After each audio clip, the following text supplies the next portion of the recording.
I believe I can create my life, and the creation occurs in each moment. I have not always been aware that I can create my life. I've usually thought that my life happened the way it happened, and I either enjoyed it or I put up with it.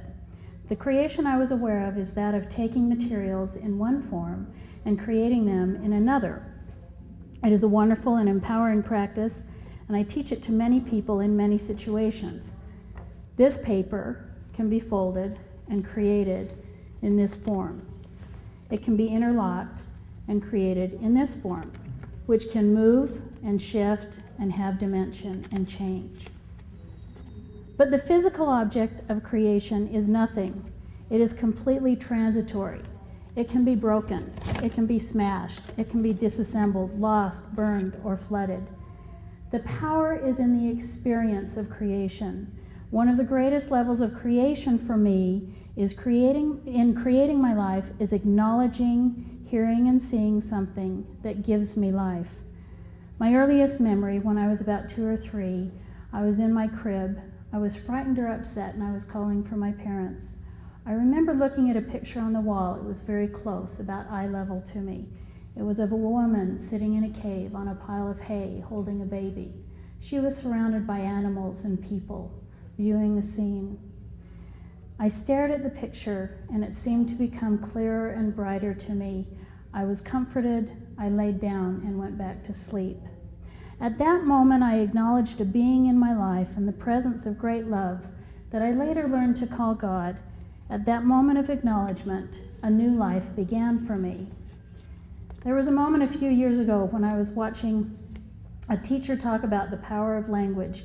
He held up his hand and said, "It is language that tells us this is a hand, that this is a thumb, a space, a finger, a space." Language creates the hand and everything else. In that moment, I saw God being the Word, calling the world into existence by saying, "Let there be light," and there was light. And I acknowledged my own power to speak what my life is, and a new life began for me. There was a moment almost exactly 7 years ago today.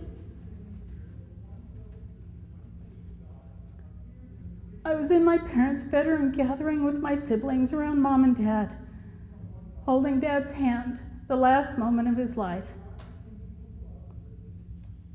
And then I looked up and saw him standing there, a figure of the purest matter. I acknowledge that the veil between this life and the next is only as solid as I allow it to be. A new life with my dad began for me, where I know he lives in another plane, and there are moments when he is present here in this world. There was a moment last year on my birthday. I received a handmade card from my daughter Charlotte, who is on a mission in Kirtland Historic Sites. She had drawn a picture of the Johnson farmhouse with an arrow pointing to the room upstairs. And she wrote, "Because of the revelation given in this room, I know I can be a part of your life forever." I acknowledge that one of the greatest creations is love, and at one moment, eternal life is something that I can experience now. And this I believe, that God, our heavenly parents, created a physical life for us here so we could learn to practice our own power of creation. They did not create something to be manipulated or played with, torn apart, or destroyed. They acknowledged us as creators in embryo and created an opportunity for us to try creating our lives and discover new life forever.